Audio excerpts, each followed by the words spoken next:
Velkommen til denne præsentation i serien Subnetting Made Easy. Nogle siger, at subnetting er svært.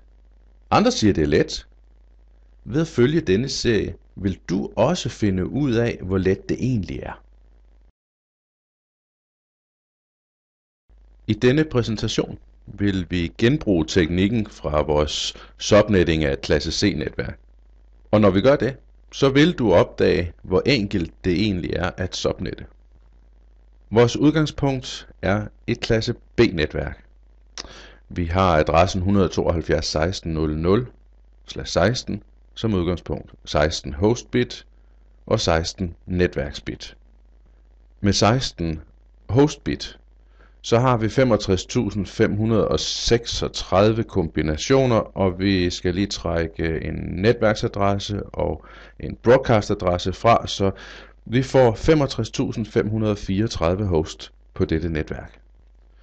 Nu ønsker firmaet at udvide med en afdeling mere. Man vil segmentere i 2 netværk, og derfor er det nødvendigt at subnette til 2 subnet. Hvad gør vi? Ja, vi skal ud og låne nogle bits. Hvor kan vi låne det? Vi kan låne det i 3. oktet. De første 2 oktetter er jo fastlagt som netværksbit fra fødslen af, /16, og dem kan vi ikke røre ved.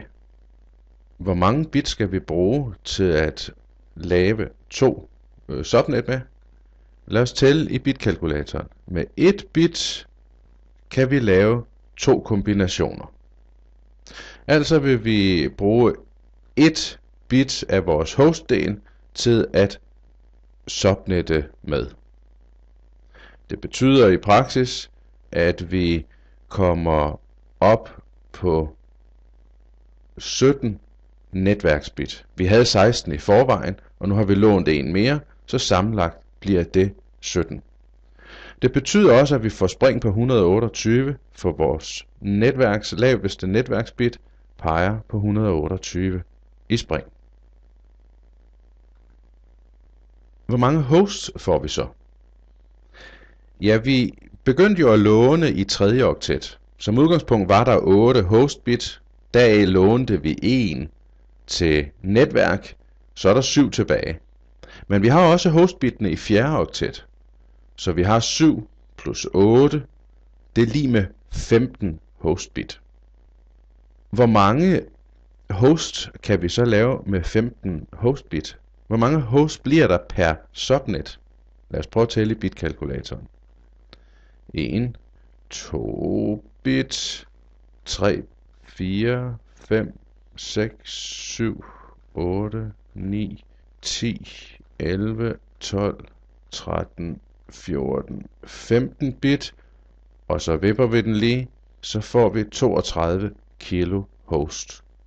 Vi husker nok, at 1 kilo er lige med 1024, så når vi har 32 kilo, så må det være 32 gange 1024, hvilket giver 32.768 kombinationer på hvert subnet.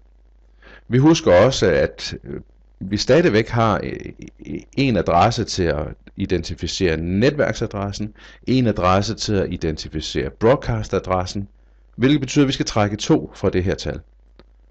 Og det ender så med, at vi står med 32.766 hosts per net. Hvad bliver vores netværk så?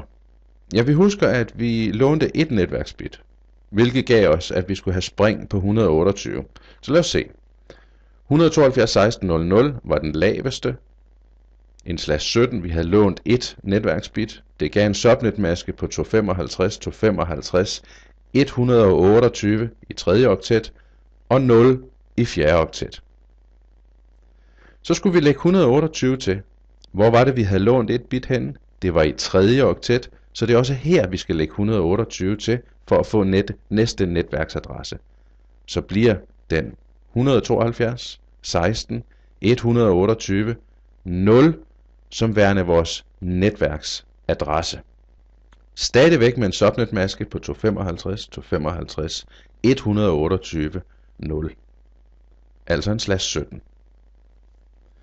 Lad os prøve at se det på vores færdige netværk.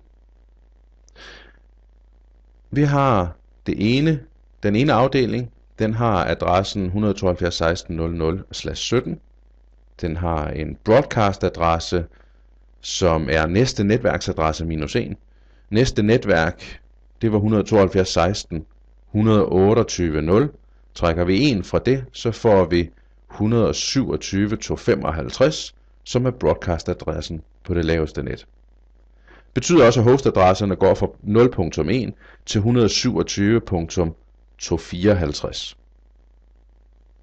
Det højere netværk her bliver altså så fra en netværksadresse på 172.128.0/17. Broadcast-adressen er så den højeste adresse, vi kan skrive i de nederste bit, og det bliver så 172.16.255.